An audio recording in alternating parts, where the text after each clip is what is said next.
Hi everyone, welcome to my channel. My name is Renu. So today I'm going to provide you with the latest update on AORs and eCOPR, and along with that I will be covering more questions while filling up the forms in detail. I have explained it time and again. However, I will be doing it again just to give last minute update. But before that, let's dive into the quick update over here. So under workers in Canada healthcare, 20,000 is the number of applications that will be accepted, and so far it's only 2,499 has been received. Now the alarming thing over here is workers in Canada essential non-healthcare. If you see, the number is increased. It's pretty fast, I would say. It's 22,303. So if you see, only on an average. Only 7,000 applications are remaining. So I would say the time is ticking pretty fast. So make sure that you submit all your applications, all your documents, as soon as possible. Keeping that thing in mind that IRCC officer will not evaluate an incomplete applications. I would highly recommend to those who have not subscribed to my channel, please subscribe. After that, you will be able to get an update. Now, I have explained each and everything in detail. For those who are still struggling how to fill up the form, what is the checklist of the documents, what all has to be done if I'm unmarried, or what all has to be attached while I'm married, please go to this video.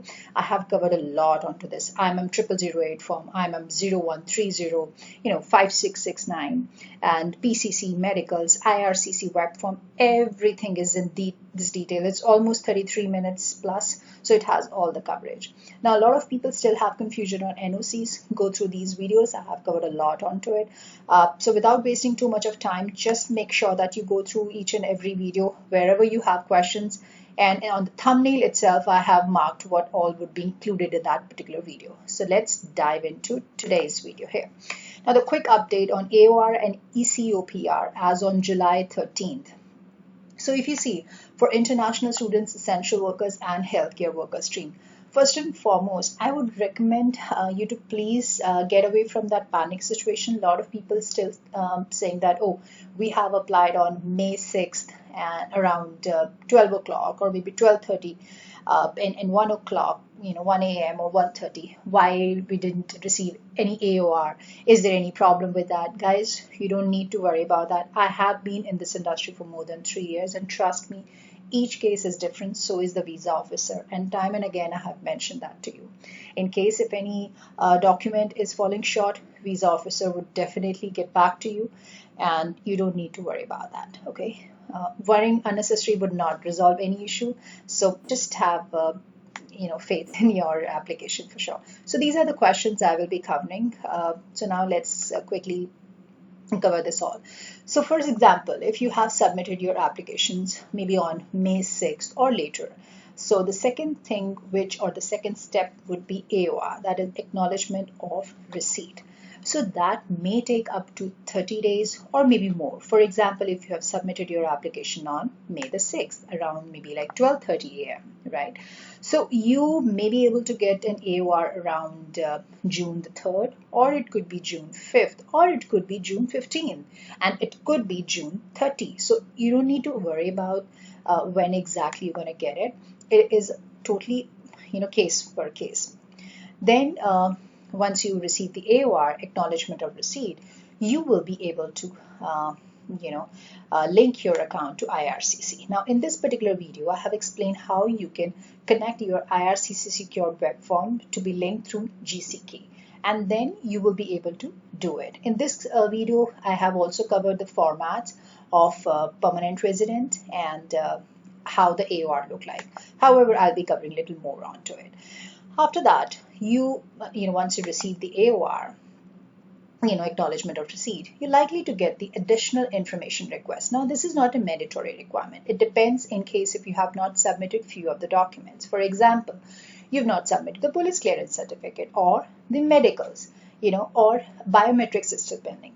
So there could be a lot of things which you've not done during the time of your application. So now, based upon your existing application, you're likely to receive this letter maybe within 1.5 months. So first, say if you have submitted your application on May the 6th, you might be able to get it on June 12th, or it could be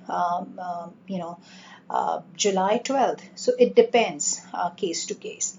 Now, I have also mentioned the time period based upon the applications and the applicants who have contacted me, and I have got their updates. So first, say somebody has updated their submitted their application on May 6th. So you are likely to get this additional information request form around June 10th or maybe June 15th, or it could be June 20th, and again it could be July 1st also, July 3rd also, July 5th also.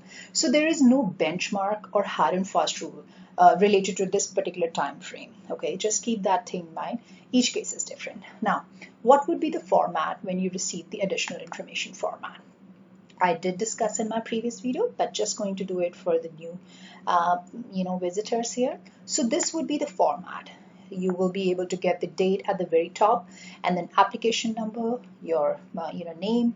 This is with reference to your application for permanent residence to Canada. In order for processing of your application to continue, the following documents are required. So in this case, they have asked for police clearance certificate, and then they have asked for translated document. Now, what exactly they're going to ask you?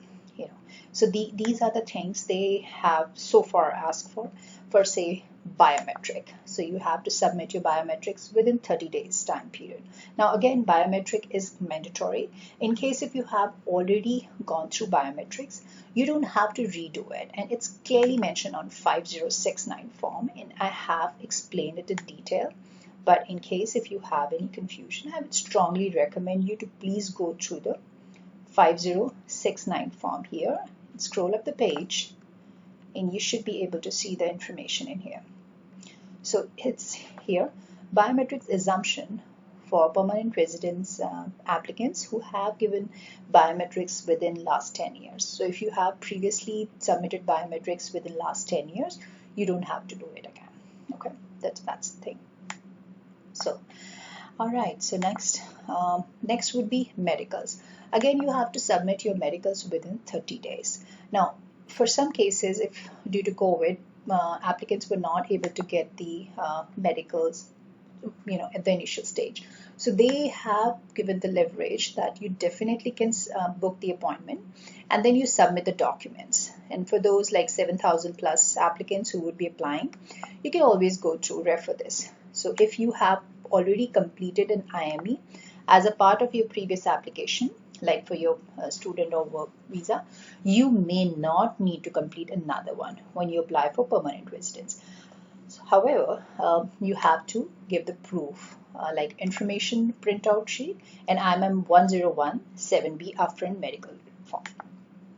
Then they may ask for the RCMP fingerprints within 30 days time period. And again, the original police clearance certificate within 30 days time period. Okay. Now again, police clearance certificate is not the mandatory requirement. However, in case if you have made the requisition with an explanation letter, I have also provided the explanation letter. So in this particular video, you will be able to get the explanation letter in case if you're applying for your police clearance certificate and you're submitting the application with that explanation letter. I have covered the explanation letter and the reference letter for your work related thing in this particular video, also in this video. So you can always refer that too. All right, next is, what are the mandatory documents? Now, the mandatory requirement is actually without which your file will not be submitted. So IELTS test. You have to submit the original scanned copy of your IELTS test. That's mandatory.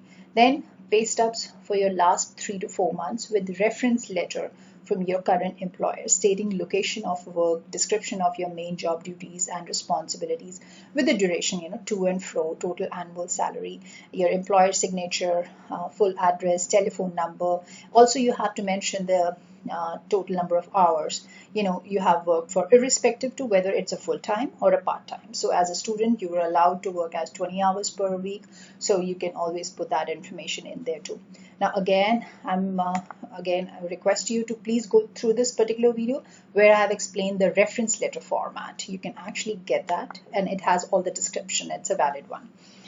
Then your proof of your current work permit. That's again, to show that proof of your status, so what exactly it is in Canada. Now let's quickly dive into your FAQs. Now, do I need to sign all the application forms? Very common question everybody is asking, and I totally can understand where it's coming from. Now, when you go onto the website, the first and foremost, you don't have to sign the generic application form. So this generic application form for Canada IMM0008 form, guys, you don't have to sign it. You just have to validate it with 2D barcodes. Now, what happened here is that a lot of confusion in the minds of applicants, that what should we do with the rest of the forms, after the main form. So all of the forms, all you have to do is you put your name in and date, and then just upload it. And I have, provided the instructions in this particular video how you can upload all the documents, okay, in this particular video. Now, when you actually enter your name and your date, that would be considered as an signature electronically. And even in case if you're not able to put your name, just try to do it again. So you don't have to sign the documents. You can just put your name and it would be taken as a signature, like electronic signature, okay? Then is I applied in TR to PR pathway under international student stream and received AOR and an email which need my medical within 30 days. But I'm getting a medical date after 33 days. What next to be done? Now, when they say 30 days means 30 days, there is no excuse attached to it.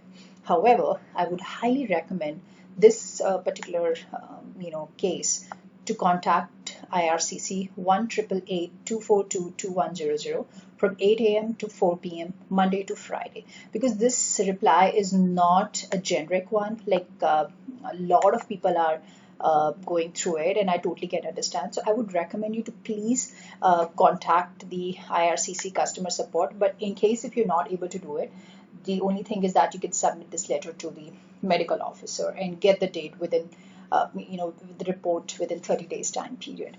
And in case, worst case scenario, if you're still not able to get it, just send the explanation letter attached with it and your attempts, what you have tried to get it done, your medicals within 30 days time period, okay? Now, can I submit IELTS screenshot and later on the original one? Now, what happened is that when you appear for an IELTS test, it does take maybe like a week time period or 2 weeks or sometimes 3 weeks time period.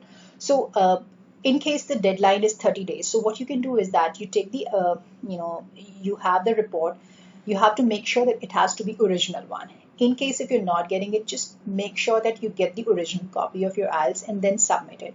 However, in case if you're falling short of days, like 30 days, so you have to attach the explanation letter and then make sure that whenever you get the original IELTS, just send the scanned copy of your original IELTS within 30 days time period, because that's mandatory, okay?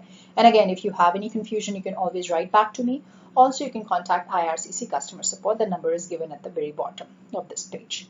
Now, in case if I've applied for PGWP and my old one is expired, so what you have to do is you have to again attach an explanation letter with this case where you can explain that my old postgraduate work permit was expired and now I'm applying for it. So you attach the explanation letter and the proof of what the old one was, so that you have the copy, and make sure that you attach the work-related documents with pay stubs, T4 forms, reference letter, whatsoever you can get. Pay stubs are mandatory, so just keep that in mind. The next is, I'm unable to get the reference letter from my current employer. So what happens in this case, try to get a reference letter from your current employer.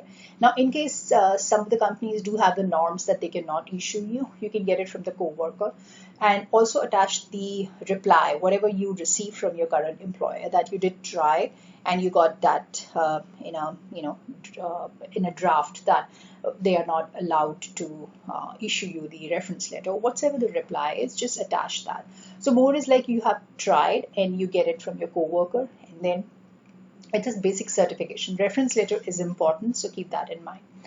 Now, how many hours will be considered for essential workers means 30 hours per week or more than 30 hours. I have 13.5 months of work experience as a farm supervisor. Now total of 1,936 hours experience with 24 pay stubs am I eligible. Now you don't need to worry about that because the eligibility itself says that you need to have the total is, if you see here, I'll just walk you through the steps quickly. Yeah, so this is the basic requirement. You need to have at least 1 year of work experience, like 1 year of full-time experience. Now it could be either a part-time or a full-time, irrespective of that, but in total you need to have 1,560 hours of work experience in Canada in an eligible occupation in an extra A or B in last 3 years. Okay, you don't need to worry about that, whatever the profession. Now unless and until you are meetings. Now if you see, just scroll down the page, I'll be sharing this link in the description box below, so you don't need to worry about that too. Now this is an extra A, so this is for health related occupation. Now when you scroll it down, you will be able to get an extra B over here. So these are the NOCs, you have to go through it. For example, you have mentioned that you are a farm supervisor. So let's quickly cover it here. So you have to check for your NOC over here. When you see here, where so scroll down the page and keep it scrolling until the time you see it should be in agriculture or yeah, so harvesting, landscaping, and natural laborers. So you can always look for a NOC that's closer to your profile. Now it's agriculture and horticulture. So again, journal farm workers. So I would recommend, please check the job duties. So you have to follow the instruction. Again, I have explained it in NOCs, how you can look for the NOCs in these 3 videos. So you can always look for more information here about the NOCs. So if your job duties are closer to it, it's not required to be the replica of what exactly the NOC 8431 says, as I've mentioned time and again. Otherwise, visa officer himself would think that you're trying to fabricate the information. So just try to put the information what exactly is real to your profile. Okay, and again, you seems to be eligible because the eligibility criteria is 1,000. This total number of hours I have explained you here. So it has to be approximately 1,500 plus. And so you just have to follow this 1,560 hours in last 3 years time period. Okay. All right. Now I have all the documents like pay stubs, T4, and reference letter from my current work. However, I'm unable to get any reference letter or reference from my previous employer since they have different payroll system now. Should I just attach the T4 forms to previous company? So what happened here is that you have to make sure that you attach the pay stubs, T4 form, reference letter, or ROE, whatsoever you can get it from the current employment. Along with that, you have to get the T4 forms from previous organization, also ROE. That should work for you. Sometimes the companies do change their payroll method, so in that case, you cannot do anything about it, but you can get the ROE. I hope this answers your questions. How to write by my name in native language. Now, first and foremost, you don't have to write your name in native language. It's not mandatory. However, if you want to write it, for example, if it's Hindi, so you have to write, say my name is Renu. So I'm going to write Renu in Hindi. You will not get it on the form, like onto the computer. So all you have to do is just to take the printout and then write it with your black pen. Don't use any other pen. I mean, I would recommend write it with your black pen, Renu in Hindi, and then scan it and then attach it. Upload the documents. Again, the process of uploading everything is in this video. Okay. All right. Now, next question is, I have gone through my medicals in 2019 during the time of my work permit. Do I need to do it again? And as I mentioned in the beginning itself, you don't need to do it again. Once you have done it, just add the proof here, and this is here. Yeah. So you just have to add the proof here, information printout sheet. I'm a 1017B upfront medical report form, and you're good to go about it. Okay. And then next question here is, how can I attach additional sheet with application forms? Now, a lot of people still have confusion about that, and I totally can understand. Now, when you upload this, first and foremost, you upload it on Adobe Reader or whatsoever software you have. And when you are done with that, attach the 2 copies of it, like, upload the second copy also, and then attach this sheet for, say, if this column is falling short, like these are 3 columns over here, and you want to write like 2 more columns. So on the second form, you have to start writing your, further details over here. And at the very top, just make sure that you write down your name again, or at the very top also you can write it with a black pen, and then again scan it. So write your name and your details, and then continue. So the visa officer will be able to make out that you are actually going in continuation. You can also write here that continue, like so that there won't be any problem in uploading the form also. Now, what if I'm working 15 hours per week for a month, 20 hours next month, and more or less in other months? What should I write in T0130 form? Now, this is a very common question, and a lot of people had confusion about it. And I still would like to address that. Now, what happened here is that the requirement is 1,560 hours in last 3 years. So that's the requirement. Guys, you don't need to worry about that. What if you have 20 hours or maybe 30 hours or maybe 25 hours? The main condition is that you need to have 1,560. Now, whatever the aggregate, like the average of your hours, for say if you're working 15 hours per week for first month and then 20 hours per week or second month. So you have to give the average of your total hours in the final sheet, okay? However, make sure you attach the pay stubs of all the last 6 months, at least I would recommend, because that will have the proof of your rotation, your variation in number of hours, and that would give more weightage to your case to the visa officer. He should be able to analyze the case very thoroughly. Now, this is the IRCC customer support number. You can always reach out to them, and as I mentioned in the earlier videos also, try to get hold of them during the morning hours, 8 a.m. Eastern time, or maybe 8:30 Eastern time. That time you will be able to get hold of customer support. And these are the formats as I've discussed in my previous video. And final letter would look like this. eCOPR would look like that. Now, a lot of people have started receiving it, but again, as I mentioned, it depends upon case to case. So don't need to worry about or panic about it. Your number would come. Just have patience. And some people are still struggling in connecting with IRCC web. So I would recommend you to please go through these videos. And in case if some of them you have confusion about asking for the refund also, I've explained this method in this video also. So there's a lot I have covered on TR to PR. So whenever you have time, just go through them and subscribe to my channel for future updates. Till then, take care, and I'll be posting more videos or more updates very soon. Good night, guys.